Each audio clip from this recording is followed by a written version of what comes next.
হেদায়েত কিভাবে আসবে? আমাদের মধ্যে যাদের মধ্যে হেদায়েত নাই, হেদায়েত আসবে কিভাবে? এক নম্বর, হেদায়েত আসার জন্য বেশি বেশি দোয়া করা। কি দোয়া? আল্লাহ তো কোরআনে কারীমের সূরাতুল ফাতিহার এই 5 নম্বর আয়াতে শিখিয়ে দিয়েছেন এই দোয়া করা, ইহদিনাস সিরাতাল মুস্তাকিম। আয় আল্লাহ, আপনি আমাদেরকে সরল পথের হেদায়েত দান করেন। যখন আল্লাহর কাছে সাহায্য চাওয়ার কথা বললাম,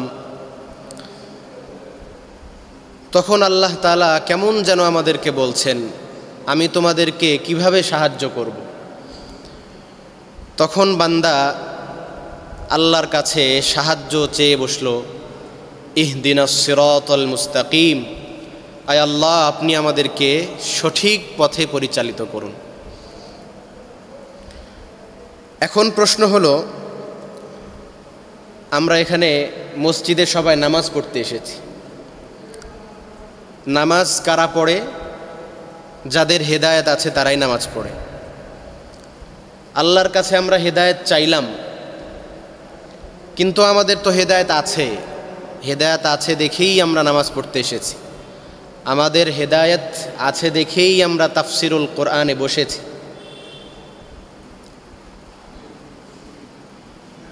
হেদায়েত নাই এর মানে সে হয়তো কাফের। হেদায়েত নাই এর মানে সে হয়তো মুনাফিক। হেদায়েত নাই সে হয়তো বেদাতি। হেদায়েত নাই হয়তো সে ফাসিক। কিন্তু আমরা তো সকলেই হেদায়েত প্রাপ্ত। আমরা এখানে উপস্থিত হয়েছি হেদায়েত আছে দেখেই উপস্থিত হতে পেরেছি। তাহলে এই আয়াতের অর্থ কি?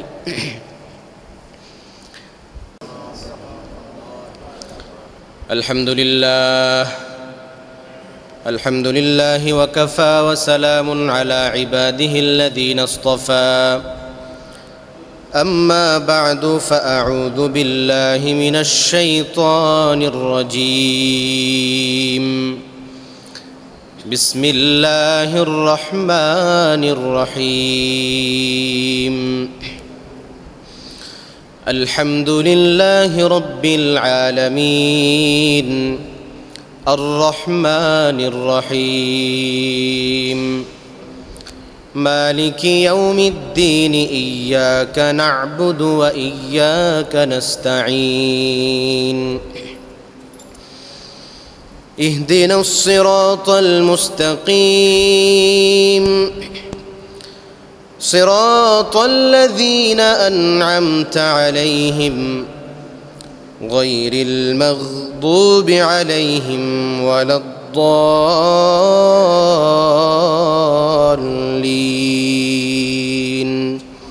آمين صدق الله العظيم. নামাজের মধ্যে যে দরুদ পড়ি, দরুদ ইব্রাহিম সকলেই মহাব্বতে পাঠ করি। আল্লাহুম্মা সাল্লি আলা মুহাম্মাদিন ওয়া আলা আলি মুহাম্মাদ কামা সাল্লাইতা আলা ইব্রাহিম ওয়া আলা আলি ইব্রাহিম ইন্নাকা হামিদুম মাজিদ.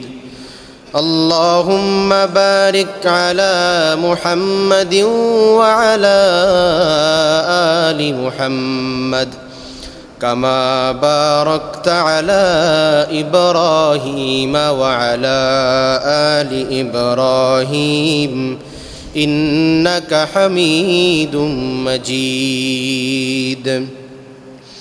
سبحانك لا علم لنا إلا ما علمتنا إنك أنت العليم الحكيم. الحمد لله, আল্লাহ পাকের দরবারে শুকরিয়া আদায় করছি যে মহান মালিক আমাদেরকে সাপ্তাহিক কোরআনে কারীমের তাফসিরে বাদ এশা আমাদেরকে বসার তৌফিক দান করেছেন। এজন্য দিল থেকে শুকরিয়া আদায় করি, বলি আলহামদুলিল্লাহ। আমরা গত সপ্তাহে সূরাতুল ফাতিহার 4 নম্বর আয়াত ইয়্যাকা না'বুদু ওয়া ইয়্যাকা নাস্তাঈন এটার আলোচনা শুনেছিলাম। আজকে আমরা সূরাতুল ফাতিহার 5 নম্বর আয়াত ইহদিনাস সিরাতাল মুস্তাকিম, এই আয়াতের তাফসীর বা আলোচনা শুনবো ইনশাআল্লাহ।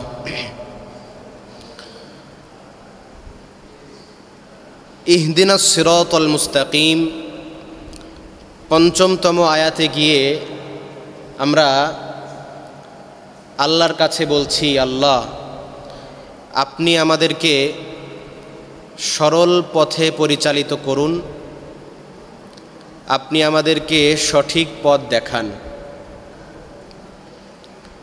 এতক্ষণ পর্যন্ত আমরা আল্লাহর 3 আয়াতে প্রশংসা করেছি। 4র্থ আয়াতে গিয়ে আমরা বলেছি, আল্লাহ আমরা আপনারই ইবাদত করি, আপনার কাছেই সাহায্য চাই।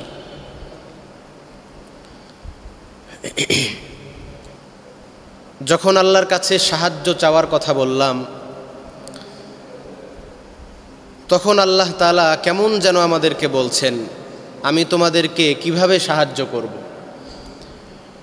তখন বান্দা আল্লাহর কাছে সাহায্য চেয়ে বসল, ইহদিনাস সিরাতাল মুস্তাকিম, আয় আল্লাহ আপনি আমাদেরকে সঠিক পথে পরিচালিত করুন।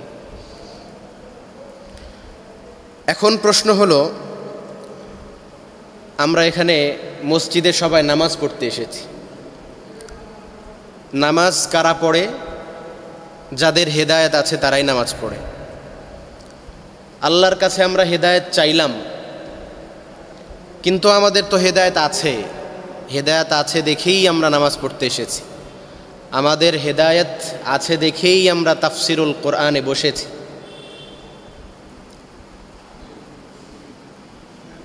হেদায়েত নাই এর মানে সে হয়তো কাফের, হেদায়েত নাই এর মানে সে হয়তো মুনাফিক, হেদায়েত নাই সে হয়তো বেদাতি, হেদায়েত নাই হয়তো সে ফাসিক। কিন্তু আমরা তো সকলেই হেদায়েত প্রাপ্ত। আমরা এখানে উপস্থিত হয়েছি, হেদায়েত আছে দেখেই উপস্থিত হতে পেরেছি। তাহলে এই আয়াতের অর্থ কি? তাফসিরে রাজি সহ একাধিক তাফসিরের মধ্যে এই বিষয়টি উল্লেখ করেছে। এখানে এই আয়াতের অর্থ হলো যে আল্লাহ আপনি আমাদেরকে যে হেদায়েত দান করেছেন, এই হেদায়েতের ওপর আপনি আমাদেরকে অটল আর অবিচল রাখেন। যেমন কুরআনুল কারীমের 3 নম্বর সূরা সূরাতু আলে ইমরানের 8 নম্বর আয়াতে আল্লাহ আমাদেরকে দোয়া শিক্ষা দিয়েছেন, রব্বানা লা তুজিগ কুলুবানা বা'দা ইয হাদাইতানা ওয়া হাব লানা মিন লাদুনকা রাহমাহ ইন্নাকা আনতাল ওয়াহ্হাব।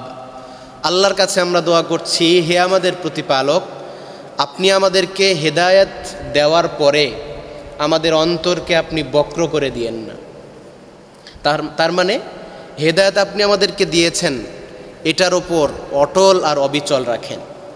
তাহলে ইহদিনাস সিরাতাল মুস্তাকিমের অর্থ এই আয়াতে দাঁড়ায়, আল্লাহ আপনি আমাদেরকে হেদায়েতের ওপর অটল আর অবিচল রাখেন। বলেন আমিন। হেদায়েত শব্দটা দুনিয়ায় সবচাইতে বড় নিয়ামত। হেদায়েত শব্দটা দুনিয়ায় সবচাইতে বড় নিয়ামত। এই হেদায়েতটাই আখেরাতে হয়ে যায় নাজাত। একটু বলেন, দুনিয়ায় হেদায়েত হেদায়েত, আর আখেরাতে এটার নাম নাজাত। যেমন বাংলাদেশি কারেন্সির নাম টাকা, ইন্ডিয়ার কারেন্সির নাম রুপি, সৌদি আরবের কারেন্সির নাম রিয়াল, আমেরিকার কারেন্সির নাম ডলার। এই যে একই জিনিস বিভিন্ন জায়গায় বিভিন্ন নাম। হেদায়েত দুনিয়ায় হেদায়েত, আখেরাতে এটা হয়ে যাবে নাজাত। যেই বান্দার পৃথিবীতে দুনিয়াতে যত বেশি হেদায়েত আছে, আখেরাতে ওই বান্দা তত বেশি নাজাত প্রাপ্ত হবে। বলেন সুবহানাল্লাহ। এটা আমরা একটা হাদিস থেকে বুঝতে পারি। আবু দাউদ শরীফের 796 নম্বর হাদিস। হাদিসের বর্ণনাকারী সাহাবীর নাম হযরত আম্মার ইবনে ইয়াসির রাদিয়াল্লাহু আনহু। এই হাদিসের মধ্যে নবী সাল্লাল্লাহু আলাইহি ওয়াসাল্লাম বলেন, ক্বালা রাসূলুল্লাহ সাল্লাল্লাহু আলাইহি ওয়াসাল্লাম, ইন্নার রাজুলা লা ইয়ানসারিফু ওয়া মা কুতিবা লাহু ইল্লা উশরু সালাতি। নবীজি সাল্লাল্লাহু আলাইহি ওয়াসাল্লাম বলেন, কোনো বান্দা যখন নামাজ পড়তে আসে, নামাজ পড়ে যখন বাড়িতে চলে যায়, যাওয়ার সময় সবাই সমান সওয়াব পায় না, সবার সমান সওয়াব হয় না। নবী বলেন, কেউ সওয়াব পায় 10 ভাগের 1 ভাগ, এরপরে তুসউহা, কেউ পায় 9 ভাগের 1 ভাগ, সুমনুহা, কেউ এই একই নামাজ আদায় করার পরে পায় 8 ভাগের 1 ভাগ, আবার কেউ পায় সুবউহা 7 ভাগের 1 ভাগ, আবার এই একই নামাজ আদায় করার কারণে অন্য কেউ পায় সুদুসুহা 6 ভাগের 1 ভাগ, আবার কেউ পায় খুমুসুহা 5 ভাগের 1 ভাগ, কেউ পায় রুবুহা 4 ভাগের 1 ভাগ, কেউ পায় সুলুসুহা 3 ভাগের 1 ভাগ, আবার কেউ পায় নিসফুহা অর্ধেক সওয়াব কেউ লাভ করে। আমরা এশার নামাজ পড়তে এসেছি, এশার নামাজ আদায় করলাম, কিন্তু এই নামাজটা যার তাকওয়া তাহারত যত বেশি উন্নত, যার খুশু খুজু যত বেশি উন্নত, যত বেশি তার খুশু অন্তরে অর্জিত হয়েছে, মনোযোগ যত বেশি নামাজে ছিল, তার সওয়াব তত বেশি সে নামাজ থেকে নিতে পারে। এই হাদিস থেকে আমরা বুঝতে পাই, পৃথিবীতে আল্লাহ তাআলা হেদায়েতের বিভিন্ন স্তর রেখেছেন। পৃথিবীতে যে যত বেশি হেদায়েত প্রাপ্ত হবে, কিয়ামতের দিন ওই বান্দা তত বেশি নাজাত প্রাপ্ত হবে। বলেন সুবহানাল্লাহ। একজন বান্দার মধ্যে যদি 6টি আলামত থাকে, তাহলে আমরা বুঝে নিতে পারি ওই ব্যক্তির মধ্যে হেদায়েত নাই। একটু বলেন, কয়টা আলামত থাকলে? 6টা আলামত থাকলে আমরা বুঝে নিতে পারি ওই ব্যক্তির মধ্যে হেদায়েত নাই। 1 নম্বর, আল মাসিয়াতু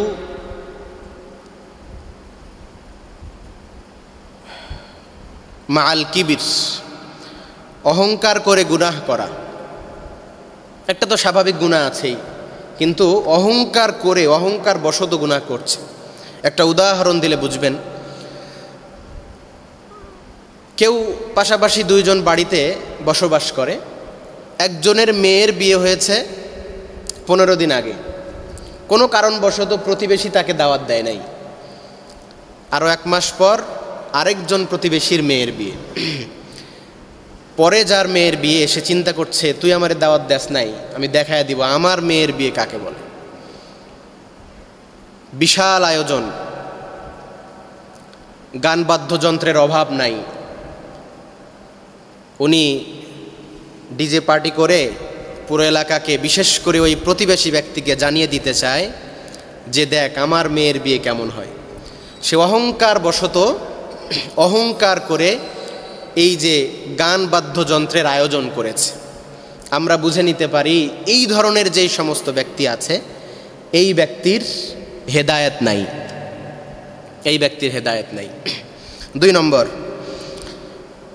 নেক কাজ করতে লজ্জাবোধ করা আর গুনাহের কাজ ইজ্জত মনে করে করা, এটা সম্মানের মনে করে করা। একটু বলেন 2 নম্বরটা কি? নেক কাজ করতে লজ্জাবোধ করা আর গুনাহের কাজ সম্মান মনে করে করা। বুখারী শরীফের 5787 নম্বর হাদিসের বর্ণনা, হযরত আবু হুরায়রা রাদিয়াল্লাহু আনহু বর্ণনা করেন। উনি বলেন, ক্বালা রাসূলুল্লাহ সাল্লাল্লাহু আলাইহি ওয়াসাল্লাম, মা আসফালা মিনাল কা'বাইনি মিনাল ইজারি ফাফিন্নার। লুঙ্গি বা কাপড়ের যে অংশ টাকনুর নিচে যাবে, আল্লাহ ওটাকে জাহান্নামে দিবেন। যে অংশ টাকনুর নিচে চলে যাবে, এটা জাহান্নামে যাবে। মুসলিম শরীফের 106 নম্বর হাদিসের বর্ণনা। এই হাদিসের বর্ণনাকারী সাহাবীর নাম হযরত আবু যর গিফারি রাদিয়াল্লাহু আনহু। উনি বলেন, ক্বালা রাসূলুল্লাহ সাল্লাল্লাহু আলাইহি ওয়াসাল্লাম, নবীজি সাল্লাল্লাহু আলাইহি ওয়াসাল্লাম বলেন, সালাসাতুন লা ইউকাল্লিমুহুমুল্লাহ ওয়া লা ইয়ানজুরু ইলাইহিম ইয়াওমাল কিয়ামাতি ওয়া লা ইউযাক্কিহিম ওয়া লাহুম আযাবুন আলীম। নবীজি বলেন 3 শ্রেণীর ব্যক্তি এমন আছে কিয়ামতের দিন আল্লাহ তাদের সাথে কথা বলবেন না। শুধু তাই নয়, ওয়ালা ইয়ানজুরু ইলাইহিম, তাদের দিকে রহমতের দৃষ্টিতে তাকাবেন না। ওয়ালা ইউযাক্কিহিম, তাদেরকে গুনাহ থেকে পবিত্র করবেন না। ওয়ালাহুম আযাবুন আলীম, তাদের জন্য রেখেছেন যন্ত্রণাদায়ক শাস্তি।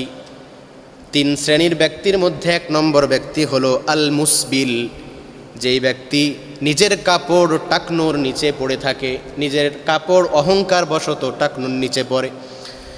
2 নম্বর আল মান্নান, দান সৎকা করে ঠিক, কিন্তু দান সৎকা করার পরে আবার খোঁটা দেয়। 3 নম্বর ওয়াল মুনফিকু সিলআতাহু বিল হালিফিল ফাজির, ওই বিক্রেতা যে মিথ্যা কসম করে পণ্য বিক্রি করে। 3 শ্রেণীর ব্যক্তি, একটা হলো টাকনুর নিচে কাপড় পরিধানকারী, 2 নম্বর দান করে খোঁটা দানকারী, 3 নম্বর ওই বিক্রেতা যে মিথ্যা কথা মিথ্যা কসম করে তার পণ্য বিক্রি করে। এই 3 শ্রেণীর ব্যক্তির সাথে আল্লাহ কিয়ামতের দিন কথা বলবেন না। বুখারী শরীফের 5783 নম্বর হাদিসের বর্ণনাকারী সাহাবীর নাম হযরত আব্দুল্লাহ ইবনে উমর রাদিয়াল্লাহু আনহু। উনি বলেন, ক্বালা রাসূলুল্লাহ সাল্লাল্লাহু আলাইহি ওয়াসাল্লাম, নবীজি সাল্লাল্লাহু আলাইহি ওয়াসাল্লাম বলেন, লা ইয়ানজুরুল্লাহু ইলা মান জাররা সাওবাহু খুয়ালা, আল্লাহ তাআলা কিয়ামতের দিন ওই বান্দার দিকে তাকাবেন না যেই বান্দা নিজের কাপড় অহংকার বশত নিজে নিচে ঝুলিয়ে দেয় এবং টেনে টেনে নিয়ে বেড়ায়। যে ব্যক্তি এরকম কাজ করে, অনেকে দেখেন না সমাজের মধ্যে লুঙ্গি এমনভাবে পরে নিচে পুরোটাই ঝাড়ু দিয়ে চলে যাচ্ছে, অহংকার। এই ধরনের ব্যক্তি যারা আছে, এখন এই হাদিস থেকে বোঝা গেল টাকনুর নিচে কাপড় পরিধান করা খারাপ কাজ, এটা নেক কাজ না। এই বয়ান শোনার পরে কোনো বান্দা এতদিন পর্যন্ত টাকনুর নিচে কাপড় পরিধান করেছে, কিন্তু এখন হঠাৎ করে সে বয়ান শোনার পরে চিন্তা করলো আমার তো টাকনুর উপরে কাপড় পরা দরকার। টাকনুর উপরে কাপড় পরে উনি অফিসে আগামীকাল গেছেন, যাওয়ার পরে আবার চিন্তা করছেন আমি এতদিন টাকনুর নিচে কাপড় পরেছি, এখন যদি টাকনুর উপরে কাপড় পরি আমার কলিগেরা আমাকে কি বলবে। এই যে নেক কাজ করতে সে লজ্জাবোধ করছে। টাকনুর উপরে কাপড় পরিধান করা নেক কাজ, কিন্তু সে টাকনুর উপরে কাপড় পরিধান করতে লজ্জাবোধ করছে। চিন্তা করলো ঠিক আছে, এতদিন যেহেতু পরেছি আজকে পরতে পারবো না, লজ্জা, আবার টাকনুর নিচে কাপড় পরে আবার অফিসের মধ্যে ঢুকে গেল। অনেক হাজি সাহেব আমাদের সমাজে আছেন যারা টাকনুর নিচে কাপড় পরিধান করেন, খুব খারাপ কাজ। টাকনুর উপরে কাপড় পরিধান করা নেক কাজ, এটা করতে লজ্জাবোধ করেন। কোনো বান্দা যদি নেক কাজ করতে লজ্জাবোধ করে বুঝে নিতে হবে তার হেদায়েত নেই। আল্লাহ আমাদেরকে হেফাজত করেন। মুসলিম শরীফের 2128 নম্বর হাদিসের বর্ণনাকারী সাহাবীর নাম আবু হুরায়রা রাদিয়াল্লাহু আনহু। এই হাদিসের মধ্যে নবী সাল্লাল্লাহু আলাইহি ওয়াসাল্লাম মহিলাদের বর্ণনা দিয়েছেন। এক ধরনের মহিলাদের বর্ণনা দিতে গিয়ে উনি বলেন, ওনিসাউন কাসিয়াতুন আরিয়াতুন। নবী সাল্লাল্লাহু আলাইহি ওয়াসাল্লাম বলেন এমন কিছু মহিলা আমার উম্মতের মধ্যে হবে যারা কাপড় পরিধান করার পরও উলঙ্গ থাকবে। আজ থেকে 1400 বছর আগে যখন নবীজি সাল্লাল্লাহু আলাইহি ওয়াসাল্লাম এই হাদিস বর্ণনা করেন তখন হয়তো বোঝা যেত না যে কিভাবে কাপড় পরিধান করার পরও নারী উলঙ্গ থাকে। কিন্তু 1400 বছর পার হওয়ার পরে এখন আমাদের সমাজে দেখা যায় কাপড় পরিধান করার পরও কিভাবে একজন নারী উলঙ্গ থাকে, ঠিক না? কাপড় পরিধান করার পরও উলঙ্গ। নবী হাদিসের শেষের দিকে বলেন এই সমস্ত নারী যারা লা ইয়াদখুলনাল জান্নাহ, এরা জান্নাতে প্রবেশ করবে না, ওয়ালা ইয়াজিদনা রিহাহা, এমনকি জান্নাতের ঘ্রাণও পর্যন্ত পাবে না। বলেন নাউযুবিল্লাহ, জান্নাতের ঘ্রাণও পাবে না। এই বয়ান শোনার পরে কোনো নারী যদি চিন্তা করে এতদিন পর্যন্ত আমি পর্দা করি নাই, আমার পর্দা করা উচিত। সুতরাং চাচাতো ভাই, খালাতো ভাই, মামাতো ভাই, ফুফাতো ভাই, দুলা ভাই, দেবর যারা আছে সবার সাথে পর্দা করা উচিত। পর্দা যখন করতে যাবে ঠিক ওই মুহূর্তে মনে হয়েছে আমি পর্দা করছি, এটা নেক কাজ, কিন্তু পর্দা না করা খারাপ কাজ। পর্দা করতে গিয়ে চিন্তা, লজ্জা, এতদিন পর্যন্ত আমি পর্দা করি নাই, কিন্তু আজকে যদি পর্দা করতে যাই কি বলবে? এই যে কি বলবে বুঝে নিতে হবে ওই নারীর হেদায়েত নাই। আমাদের সমাজে অনেক মানুষ আছে দাড়ি কাটে, দাড়ি রাখতে লজ্জাবোধ করে। কেন? আমি যদি এখনই দাড়ি রেখে দেই তাহলে আমার কি বিয়ে হবে? সমাজে মানুষ আমাকে বুড়া বলবে। এই যে এই ধরনের লজ্জা, নেক কাজ করতে লজ্জাবোধ করা আর গুনাহের কাজ ইজ্জতের সাথে করা, ইজ্জত মনে করে করা, বুঝে নিতে হবে তার হেদায়েত নাই। আল্লাহ আমাদেরকে হেদায়েত দান করেন, বলেন আমিন। 3 নম্বর, হেদায়েত না থাকার 3 নম্বর আলামত হলো নেককার গোষ্ঠীর বিরুদ্ধাচরণ করা। বলেন, নেককার গোষ্ঠীর বিরুদ্ধাচরণ করা। এই সমাজের মধ্যে উলামায়ে কেরাম যারা কোরআন হাদিসের জ্ঞান রাখেন, এরা হলেন নেককার গোষ্ঠী, নেককার জনগণ। আল্লাহ তাআলা কোরআনুল কারীমের 39 নম্বর সূরা সূরাতুজ জুমারের 9 নম্বর আয়াতে বলেন, কুল হাল ইয়াস্তাবিল্লাযীনা ইয়া'লামুনা ওয়াল্লাযীনা লা ইয়া'লামুন। আল্লাহ বলেন, হে নবী আপনি বলেন, যারা জানে আর যারা জানে না তারা কি সমান? আল্লাহ তাআলা প্রশ্ন ছুড়ে দিয়েছেন। আল্লাহর প্রশ্নের মানে হলো আল্লাহ বুঝাতে চান যারা জানে আর যারা জানে না তারা কখনোই সমান হতে পারে না। তাহলে যারা আলেম না তারা কখনো সমান হতে পারে না। এখন বলবেন হুজুর যারা আলেম তারাই শুধু নেককার, কেমন কথা? হ্যাঁ, আল্লাহ তাআলা কোরআনুল কারীমের 35 নম্বর সূরা সূরাতুল ফাতিরের 28 নম্বর আয়াতে আল্লাহ বলেন, ইন্নামা ইয়াখশাল্লাহা মিন ইবাদিহিল উলামা। এই জমিনে কেবলমাত্র শুধুমাত্র উলামায়ে কেরামই আল্লাহকে ভয় করে। উলামায়ে কেরামই আল্লাহকে ভয় করে এই জমিনে, শুধুমাত্র। ইন্নামা, আল্লাহ তাআলা তাগিদের শব্দ ব্যবহার করেছেন। তাহলে আল্লাহকে ভয় করলে কি সম্মানিত হয়ে যায়, নেককার গোষ্ঠী হয়ে যায়? এই কথাও আল্লাহ তাআলা কোরআনুল কারীমের 49 নম্বর সূরা সূরাতুল হুজুরাতের 13 নম্বর আয়াতে চমৎকার করে বলেন। আল্লাহ বলেন, ইন্না আকরামাকুম ইনদাল্লাহি আতকাকুম। তোমাদের মধ্যে সবচাইতে সম্মানিত ওই সমস্ত বান্দা যারা আল্লাহকে বেশি ভয় করে। তাহলে আল্লাহকে বেশি যারা ভয় করে তারাই সবচেয়ে সম্মানিত, তারাই নেককার। আমরা অন্য আয়াতে পেলাম, সূরাতুল ফাতিরের আয়াতের মধ্যে পেলাম, ইন্নামা ইয়াখশাল্লাহা মিন ইবাদিহিল উলামা। উলামায়ে কেরামই আল্লাহকে বেশি ভয় করে। তাহলে উলামায়ে কেরাম নেককার গোষ্ঠী, এরা সম্মানিত গোষ্ঠী। সুতরাং কোনো সম্মানিত নেককার গোষ্ঠী যদি ঐক্যমত্যভাবে, সম্মিলিতভাবে কোনো একটা বিষয়ে ফতোয়া প্রদান করে, এই ফতোয়ার যারা বিরুদ্ধাচরণ করে তাদেরও হেদায়েত নাই। একটু উদাহরণ দিয়ে যদি বুঝাই, বর্তমানে বাংলাদেশ সহ ভারত, পাকিস্তানে কাদিয়ানি সম্প্রদায় আছে যারা নিজেদেরকে আহমদিয়া মুসলিম জামাত বলে। আহমদিয়া মুসলিম জামাত। আমার নবীর পরে আর কোনো নবী নাই। নবীজি স্পষ্ট করে বলেছেন, আনা খাতামুন নাবিয়্যিন লা নাবিয়্যা বাদি। আমি শেষ নবী, আমার পরে আর কোনো নবী নাই। নবী নাই, আসবেন না, নাই তো আসবেন কেমনে? কোরআনের মধ্যে স্পষ্ট ঘোষণা আছে। এরপরও গোলাম আহমদ কাদিয়ানি নিজেকে নবী দাবি করেছে। নবী দাবি করার পর তার কিছু উম্মত তৈরি হয়েছে, তারা নিজেদেরকে আহমদিয়া মুসলিম জামাত নামে ঘোষণা করে। উলামায়ে কেরামের সম্মিলিত ফতোয়া হলো, যারা কাদিয়ানি সম্প্রদায় নিজেদেরকে আহমদিয়া মুসলিম জামাত বলে দাবি করে তারা হলো কাফের। সুতরাং তাদেরকে যারা কাফের মনে করবে না তারাও কাফের। সুতরাং এই উলামায়ে কেরামের নেককার গোষ্ঠীর, জনগোষ্ঠীর সম্মিলিত ফতোয়ার কেউ যদি বিরুদ্ধাচরণ করে সেও হেদায়েতের ওপর নাই, ওই বান্দাও হেদায়েত প্রাপ্ত নয়। আল্লাহ আমাদেরকে বোঝার তৌফিক দান করেন।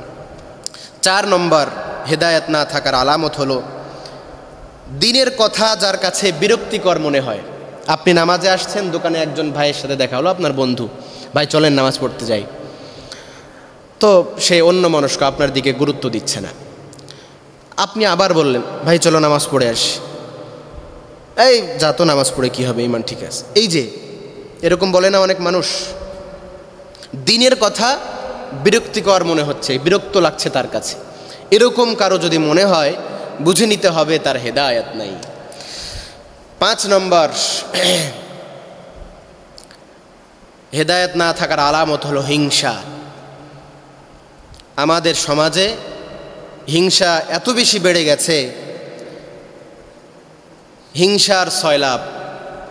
আল্লাহ আমাদেরকে হিংসা থেকে হেফাজত করেন।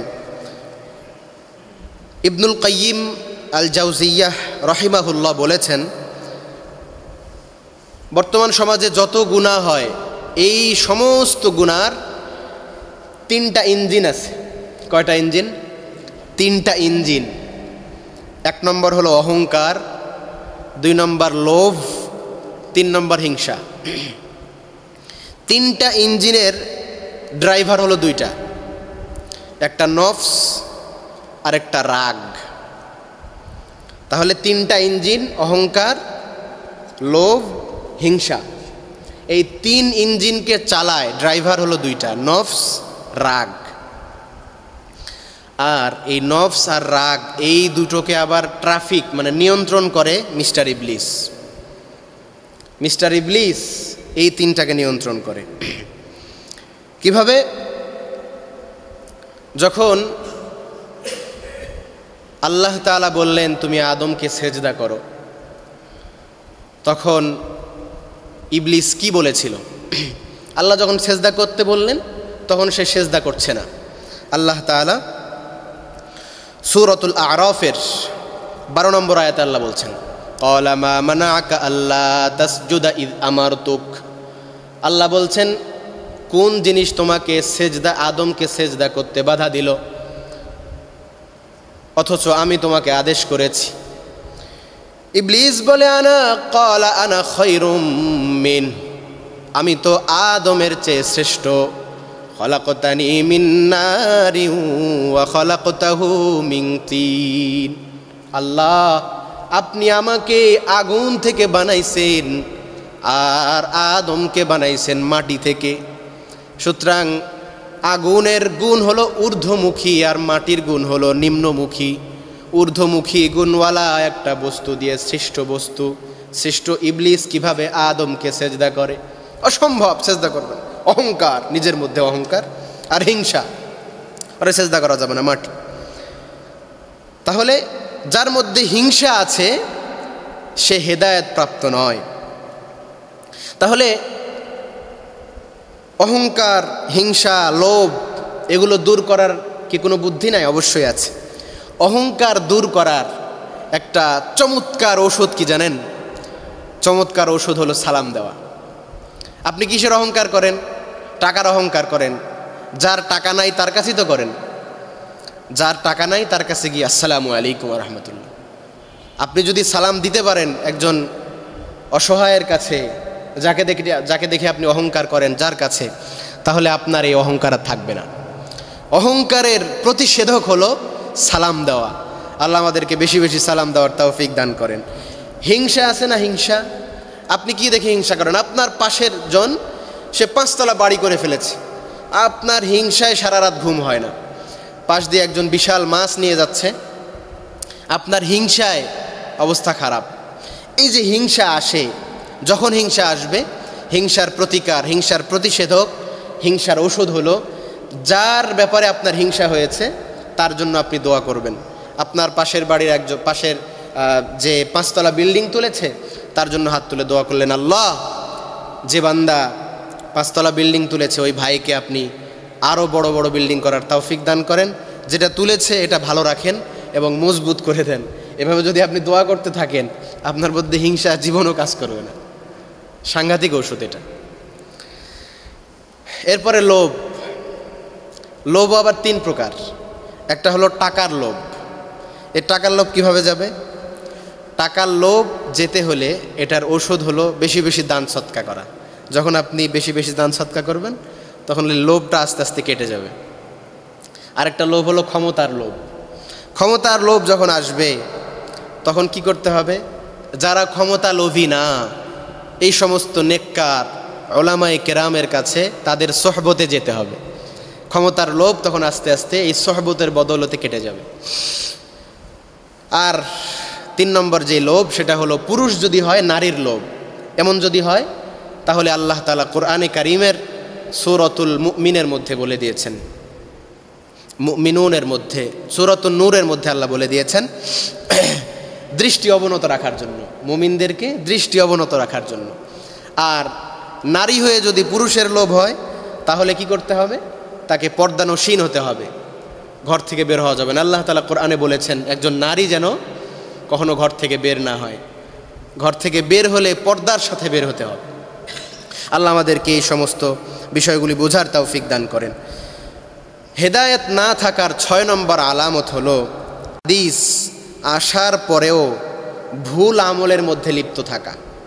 কোরআন হাদিস আসার পরেও ভুল আমলের মধ্যে লিপ্ত থাকা। আমাদের সমাজে এটা অহরহ অনেক আছে। বাপদাদা একটা আমল অনেক আগে থেকেই করতেন, কিন্তু বর্তমান সময়ের গবেষক উলামায়ে কেরাম কোরআন হাদিসের কোথাও এর অস্তিত্ব খুঁজে পান নাই। সাহাবায়ে কেরামের যুগেও এর কোনো আমল পাওয়া যায় নাই। এরপরও এটা যখন উলামায়ে কেরাম বর্ণনা করে, তারপরও যদি আমার বাপ দাদা করে গেছেন এই মনে করে আমি করি, তাহলে বুঝতে হবে আমার মধ্যে হেদায়েত নাই। আল্লাহু আকবার। তাহলে হেদায়েত না থাকার 6টা আলামত বললাম। হেদায়েত কিভাবে আসবে? আমাদের মধ্যে যাদের মধ্যে হেদায়েত নাই, হেদায়েত আসবে কিভাবে? 1 নম্বর, হেদায়েত আসার জন্য বেশি বেশি দোয়া করা। কি দোয়া? আল্লাহ তো কোরআনে কারীমের সূরাতুল ফাতিহার এই 5 নম্বর আয়াতে শিখিয়ে দিয়েছেন এই দোয়া করা, ইহদিনাস সিরাতাল মুস্তাকিম। আয় আল্লাহ, আপনি আমাদেরকে সরল পথের হেদায়েত দান করেন।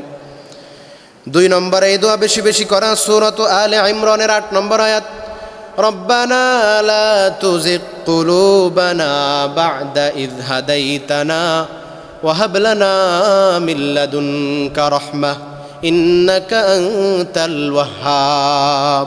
এই দোয়া বেশি বেশি করা। মুসলিম শরীফের এক হাদিসের মধ্যেও নবী সাল্লাল্লাহু আলাইহি ওয়াসাল্লাম হেদায়েতের জন্য একটা বিশেষ দোয়া শিখিয়ে দিয়েছেন। দোয়াটা হলো আল্লাহুম্মা ইন্নী আসআলুকাল হুদা ওয়াত তুকা ওয়াল আফাফা ওয়াল গিনা। একটু বলেন, আল্লাহুম্মা ইন্নী আসআলুকাল হুদা ওয়াত তুকা ওয়াল আফাফা ওয়াল গিনা। যদি আরবিতে বলতে না পারি বাংলায় বলবো, হে আল্লাহ, আপনার কাছে আমি হেদায়েত, তাকওয়া, পবিত্রতা এবং ধনাঢ্যতা চাই। আপনার কাছে হেদায়েত, তাকওয়া, পবিত্রতা, ধনাঢ্যতা আপনার কাছে চাই। হেদায়েত আসার 2 নম্বর উপায় হলো বেশি বেশি কোরআন তেলাওয়াত করা, পড়া এবং বুঝার চেষ্টা করা। এখন তো সহজ কোরআন বুঝা, বাংলা ভাষায় একাধিক তাফসির, একাধিক কোরআনের তর্জমা বের হয়েছে। কোরআন বোঝা সহজ। যেগুলো খুব জটিল বিষয় সেগুলো আমরা ওলামায়ে কেরামের কাছ থেকে জেনে নেব। স্বাভাবিক যে অর্থগুলো আছে এগুলো আমরা নিজেরাই পড়ে বুঝতে পারি। কোরআন বুঝা এটা হেদায়েতের একটা অন্যতম মাধ্যম। আল্লাহ তাআলা সূরাতুল বাকারার 185 নম্বর আয়াতের মধ্যে বলেন, শাহরু রমাদানাল্লাযী উনজিলা ফীহিল কুরআন হুদাল লিন্নাসি ওয়া বায়্যিনাতিম মিনাল হুদা ওয়াল ফুরকান। রমাদান মাস এমন মাস যেই মাসে কোরআন নাজিল করা হয়েছে। কেন নাজিল করা হয়েছে? হুদাল লিন্নাস, মানুষের জন্য হেদায়েত স্বরূপ, মানুষের জন্য পথ প্রদর্শক স্বরূপ কোরআনকে নাজিল করা হয়েছে। সুতরাং যে কোরআন নাজিল হয়েছে হেদায়েতের জন্য, এই কোরআন পড়া, বুঝা, আমল করা হেদায়েতের অন্যতম মাধ্যম। আল্লাহ আমাদেরকে কোরআন পড়ে হেদায়েত অর্জন করার তৌফিক দান করেন। হেদায়েত আনার, অর্জন করার 3 নম্বরের উপায় হলো পূর্ববর্তী লোকজনের ঘটনা থেকে শিক্ষা গ্রহণ করা।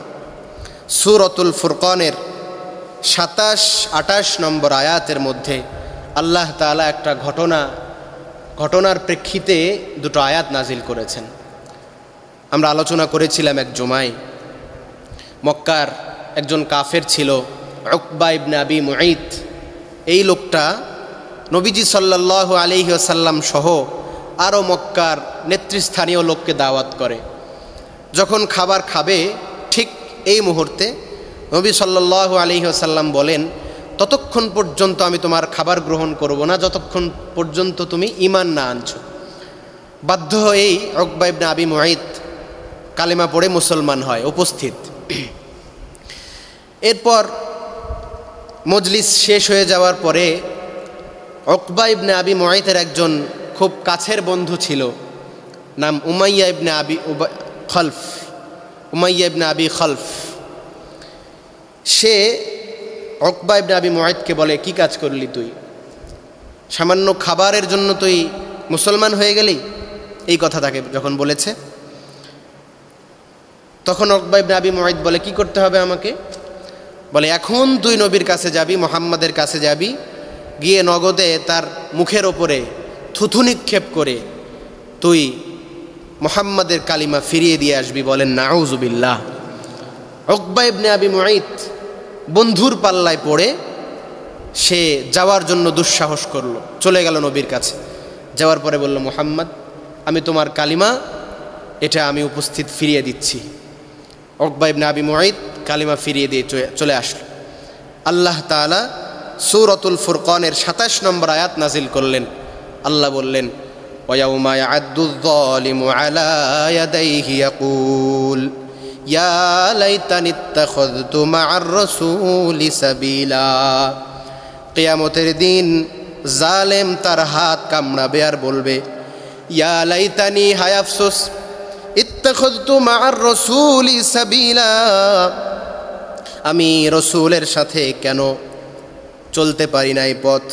ইয়া ওয়াইলাতা লাইতানি লাম আত্তাখিয ফুলানান খলিলা, হায় আফসোস, যদি আমি দুনিয়াতে আমার ওই বন্ধুকে আমি গ্রহণ না করতাম, ওই বন্ধুকে গ্রহণ না করে আমি যদি মুহাম্মাদুর রাসূলুল্লাহ সাল্লাল্লাহু আলাইহি ওয়াসাল্লামের পথ গ্রহণ করতাম, তাহলে আমার এই সময়ের অবস্থা আমার হতো না।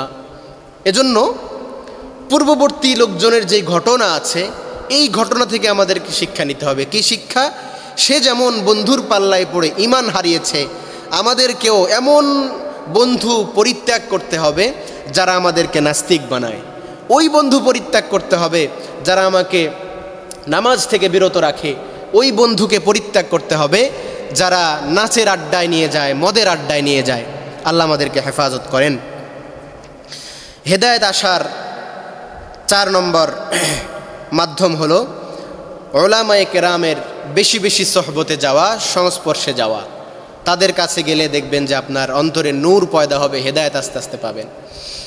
কেন তাদের কাছে যেতে হবে? আল্লাহ তাআলা সূরাত আলে ইমরানের 28 নম্বর আয়াতে আল্লাহ বলেন, শাহিদাল্লাহু আন্নাহু লা ইলাহা ইল্লাহু ওয়াল মালাইকাতু ওয়া উলুল ইলমি কাইমাম বিল কিসত। আল্লাহ বলেন, আল্লাহ তাআলা যে এক, আল্লাহ যে উপাসনার জন্য একমাত্র যোগ্য, এই কথার সাক্ষ্য প্রথমে আল্লাহ দিয়েছেন। শাহিদাল্লাহু আন্নাহু লা ইলাহা ইল্লাহু, আল্লাহ প্রথম সাক্ষী দেন আল্লাহ ছাড়া কোনো মাবুদ নাই। 2 নম্বরে সাক্ষ্য দেয় ওয়াল মালাইকা, সমস্ত ফেরেশতা। 3 নম্বর সাক্ষী দেয় ওয়া উলুল ইলম, জগতের উলামায়ে কেরাম।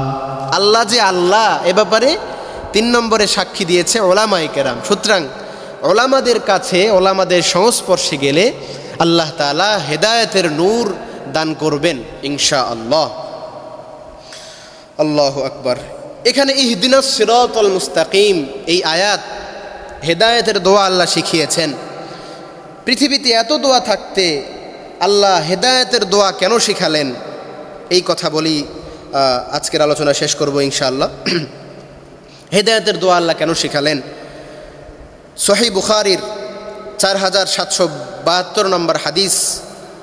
এই হাদিসের মধ্যে সাহাবী বর্ণনা করেন, লাম্মা হাদারাত আবা তালিবিন আল ওয়াফাতু, আবু তালেবের যখন মৃত্যু সময় ঘনিয়ে আসে, ঠিক ওই মুহূর্তে নবী সাল্লাল্লাহু আলাইহি ওয়াসাল্লাম আবু তালেব তার চাচার কাছে গেলেন। যাওয়ার পরে ফাওয়াজাদা ইনদাহু আবা জাহলিন ওয়া আব্দুল্লাহ ইবনি আবি উমাইয়া, দুইজনকে পেলেন কাছে গিয়ে, আবু জেহেল এবং আব্দুল্লাহ ইবনে আবু উমাইয়াকে পেলেন। দুইজন কাফের ছিল, আবু তালেবের কাছে আগে থেকে উপস্থিত। নবীজি সাল্লাল্লাহু আলাইহি ওয়াসাল্লাম কাছে গিয়ে চাচাকে ডেকে বললেন, আয় আম্মি, হে আমার চাচা, কুল লা ইলাহা ইল্লাল্লাহ উহাজ্জু লাকা বিহা ইনদাল্লাহ। হে চাচা, আপনি একবার বলেন লা ইলাহা ইল্লাল্লাহ, আল্লাহ ছাড়া কোনো মাবুদ নাই, এই কথা আপনি একবার বলেন, আমি আল্লাহর কাছে আপনার জন্য সুপারিশ করব। এই কথা যখন নবীজি বললেন, আবু জেহেল এবং ওই যে আরেকজন কাফের আব্দুল্লাহ ইবনে আবি উমাইয়া, সে তখন আবু তালেবকে বলতে লাগলো, আতারগাবু আম মিল্লাতি আব্দুল মুত্তালিব, হে আবু তালেব, তুমি কি আব্দুল মুত্তালিবের ধর্ম ত্যাগ করছো? নবী বলছে কালিমা পড়ার জন্য। আবু জেহেল আর আব্দুল্লাহ ইবনে আবি উমাইয়া এরা দুইজন বারবার বলছে যে তুমি কি আব্দুল মুত্তালিবের ধর্ম ত্যাগ করে এই যে মুহাম্মাদের ধর্ম গ্রহণ করবে এই মৃত্যুর সময়? নবী সাল্লাল্লাহু আলাইহি সাল্লাম বারবার কালিমা লা ইলাহা ইল্লাল্লাহ পড়তে বলছেন, তারা বারবার বাধা দিচ্ছে। শেষ পর্যন্ত আবু তালেব বলেই দিল, আমি লা ইলাহা ইল্লাল্লাহ, তোমার এই কালিমা আমি পড়তে পারবো না, অস্বীকার করলো। নবী সাল্লাল্লাহু আলাইহি ওয়াসাল্লাম হতাশ হলেন না, নিরাশ হলেন না, উনি বলতে লাগলেন, আল্লাহি লা আস্তাগফিরান্না লাকা মা লাম উনহা আনকা, আল্লাহর শপথ করে বলছি, কসম করে বলছি, যতক্ষণ পর্যন্ত আল্লাহ তাআলা আপনার ব্যাপারে মাগফিরাত কামনা করতে নিষেধ না করবে, ততক্ষণ পর্যন্ত আপনার জন্য আমি ইস্তেগফার করতে থাকব।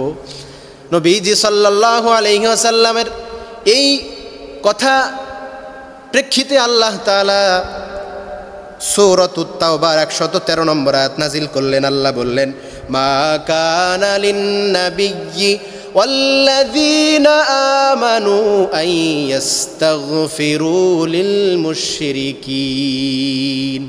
আল্লাহ বললেন, কোনো নবী এবং কোনো মুমিনের জন্য উচিত নয় কোনো মুশরিকের জন্য ইস্তেগফার করবে, মাফ চাবে, এটা উচিত নয়। আল্লাহ তাআলা আবু তালেবের ব্যাপারে আর একটা আয়াত নাজিল করলেন, সূরাতুল কসসের 56 নম্বর আয়াত। আল্লাহ নবীকে সম্বোধন করে বললেন, ইন্নাকা লা তাহদি মান আহবাবতা ওয়ালাকিন্নাল্লাহা ইয়াহদি মান ইয়াশা। আল্লাহ বললেন, নবীজি, আপনি যাকে পছন্দ করেন তাকে আপনি হেদায়েত দিতে পারবেন না, বরং আল্লাহ যাকে চান তাকেই হেদায়েত দিবেন, কারণ হেদায়েতের মালিক যিনি, তিনি কে? হেদায়েতের মালিক আল্লাহ, হেদায়েতের মালিক আল্লাহ। সুতরাং যতই নিকটের লোক হোক, নবীর চাচা কত আপনজন, এরপর আল্লাহ তাকে হেদায়েত দেন নাই। হেদায়েতের মালিক যেহেতু আল্লাহ, এজন্য আল্লাহ যাকে চান তাকে হেদায়েত দান করবেন। এজন্য আমরা আল্লাহর কাছে বেশি বেশি হেদায়েত কামনা করব, হেদায়েতের দোয়া বেশি বেশি করব। ইহদিনাস সিরাতাল মুস্তাকিম, রব্বানা লা তুজিগ কুলুবানা বা'দা ইয হাদাইতানা ওয়া হাব লানা মিন লাদুনকা রাহমা ইন্নাকা আনতাল ওয়াহ্হাব। আল্লাহুম্মা ইন্নী আসআলুকাল হুদা ওয়াত তুকা ওয়াল আফাফা ওয়াল গিনা ইয়া মুসাররিফাল কুলুব সররিফ কুলুবানা আলা তাআতিক। এই যে এই সমস্ত হেদায়েতের দোয়া আছে, আরবি না পারলে বাংলায় আমরা দোয়া করতে থাকব। আল্লাহ তাআলা আমাদেরকে এই সমস্ত কথাগুলো বুঝার, আমাকে আমাদের সকলকে আমল করার তৌফিক দান করেন। সবাই বলেন আল্লাহুম্মা আমিন ওয়া আখিরু দাওয়ানা আলহামদুলিল্লাহি রাব্বিল আলামিন। দরুদ শরীফ আল্লাহুম্মা সাল্লি আলা সাইয়্যিদিনা মাওলানা মুহাম্মদ।